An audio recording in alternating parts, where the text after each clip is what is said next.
আসসালামু আলাইকুম everyone, cash কুইজিনে আপনাদের সবাইকে স্বাগত জানাচ্ছি। আজকে আমি আপনাদের সাথে মজাদার ব্রেড পুডিং রেসিপি শেয়ার করব।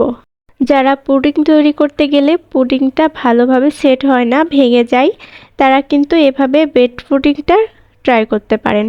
ব্রেড পুডিংটা কিন্তু ফেটে যাবে না, সফট এবং স্মুথ হবে।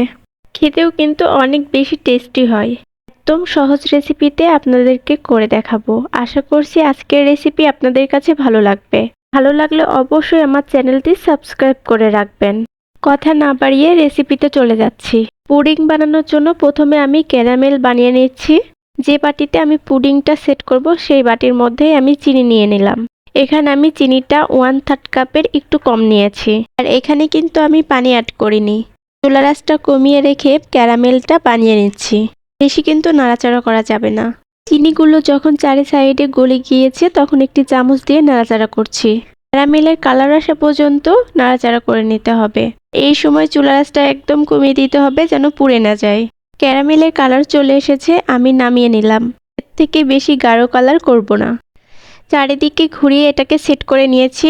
কাজটা দ্রুত করতে হবে কারণ ক্যারামেল তাড়াতাড়ি ঠান্ডা হয়ে যায়। পাত্রটা একটা সাইডে রেখে দিলাম। এখানে আমি 1 প্যাকেট ব্রেড নিয়েছি। এটা কিন্তু ছোট প্যাকেট আর এটার দাম 20 টাকা। পুডিং আমি বেশি করে বানাবো, এর জন্য পুরো 1 প্যাকেটই নিচ্ছি। এরপর একটি ব্লেন্ডার জার নিয়ে নিচ্ছি। এর মধ্যে ব্রেডের পিসগুলো দিয়ে দিলাম। আপনারা যদি বড় সাইজের ব্রেড দিয়ে করতে চান তাহলে 4-5 পিস নিলেই হয়ে যাবে।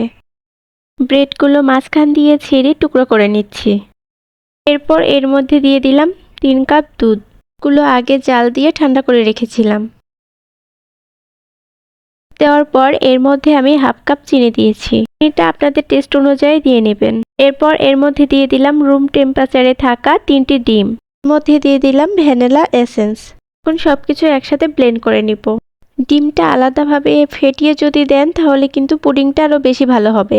ডিম, চিনি, ভ্যানিলা এসেন্স এই 3টা একসাথে ফেটিয়ে দিয়ে দিলে ভালো হবে। আর ডিম আর পাউরুটিটা শুধু ব্লেন্ডারে ব্লেন্ড করে নেবেন। একটি স্ট্রেনার দিয়ে মিশ্রণগুলো ছেঁকে নিলাম। বাটির মুখটা ভালোভাবে লাগিয়ে দিলাম। আর আজকের পুডিংটা আমি চুলায় তৈরি করব। এজন্য চুলায় একটি হাঁড়িতে পানি বসিয়ে দিয়েছি আর একটি স্ট্যান্ড রেখে এরপর বাটিটা দিয়ে দিলাম। আর পানিটা একটু কম দিতে হবে, বেশি পানি দিলে বাটির মধ্যে পানি ঢুকে যাওয়ার সম্ভাবনা থাকে। ঢাকনা দিয়ে ঢাকনার যে ছিদ্র ছিল এটা আমি বন্ধ করে দিয়েছি। 40 থেকে 50 মিনিট পুডিংটা স্টিম করে নিয়েছি। পুডিংটা যদি ছোট হয় তাহলে কিন্তু সময় আরো কম লাগবে। পুডিংটা হয়েছে কিনা এটা চেক করার জন্য একটি কাঠি দিয়ে দিলাম। যেটা ক্লিন বের হয়েছে, এর মানে পুডিংটা হয়ে গেছে। পুডিংটা ঠান্ডা করে নিয়ে সেট হওয়ার জন্য ফ্রিজে 1 ঘন্টার জন্য রেখে দিয়েছিলাম। মোল্ড আউট করব, এর জন্য চারি সাইড দিয়ে চাকু দিয়ে কেটে নিচ্ছি। এতে করে খুব সহজেই পুডিংটা বের হয়ে আসবে। এবার পুডিংটাকে ডিমোল্ড করে নিচ্ছি।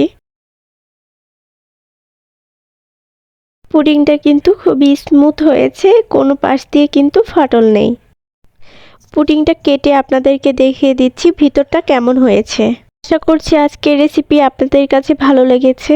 আজকে তবে এখানেই বিদায় নিচ্ছি। ভালো থাকবেন সবাই, সুস্থ থাকবেন। আল্লাহ হাফেজ।